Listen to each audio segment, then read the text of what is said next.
Les détériorations osseuses peuvent survenir à tout âge. Souvent, elles nécessitent une transplantation de tissu. Et si, pour l'éviter, les médecins pouvaient produire de l'os grâce aux cellules souches de leurs patients?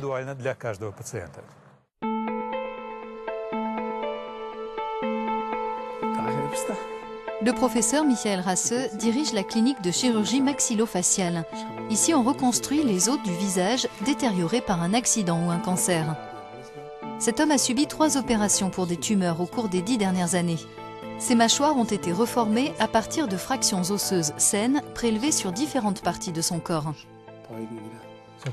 Dans ce genre de chirurgie, vous avez besoin de recourir aux propres os du patient, ce qui ne doit pas toujours être idéal. Effectivement, ce n'est pas une solution idéale, parce que l'os que vous prélevez ne peut pas se régénérer.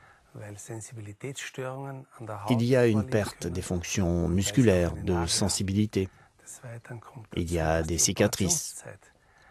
Et la durée de l'intervention est assez importante. Quant aux implants ou tissus de synthèse ou provenant de donneurs, ils peuvent être rejetés par le corps du patient. Un projet de recherche européen travaille justement sur une option plus avantageuse.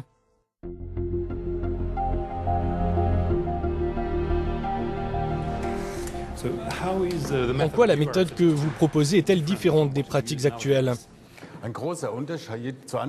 Le grand intérêt de notre technique, c'est qu'on utilise les propres cellules du patient.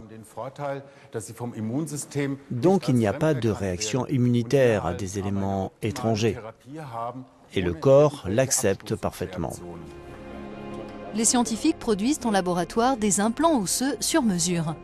Tout d'abord, un intestin de porc est traité pour enlever toutes les cellules porcines en veillant à préserver les vaisseaux sanguins.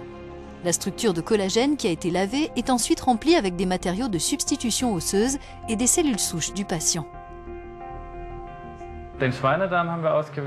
L'intestin de porc, c'est le bon matériau support, et ce pour plusieurs raisons. Premièrement, le processus de décellularisation est très connu. Et deuxièmement, il présente la bonne taille parce que nous cherchons à élaborer des implants qui font quelques centimètres. Ces granules sont du phosphate tricalcique bêta, un matériau similaire à l'os. C'est ce qu'on appelle un matériau de substitution osseuse. Il a été ensemencé par des cellules souches issues de la moelle osseuse du patient.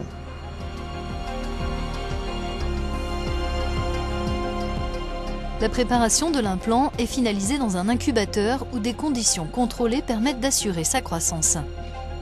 Les chercheurs ont mis au point une série d'outils et de matériaux destinés à traiter différents types de détérioration osseuse. Nous avons mené les essais précliniques et nous espérons commencer les essais cliniques d'ici la fin de l'année. Si cela fonctionne, c'est la porte ouverte à une future utilisation thérapeutique. Une entreprise créée en lien avec le projet va plus loin. Elle cherche à produire le matériau support de ces implants osseux en impression 3D. À l'avenir, les chirurgiens pourraient utiliser les imprimantes 3D au sein de leur service en vue de produire des implants immédiatement après l'arrivée du patient et une fois qu'il a passé une IRM. Ainsi, chaque patient recevra un implant personnalisé. Les chercheurs veulent combiner les céramiques et polymères avec des nanoparticules de diamant pour imprimer des substituts osseux biocompatibles parfaitement ajustés.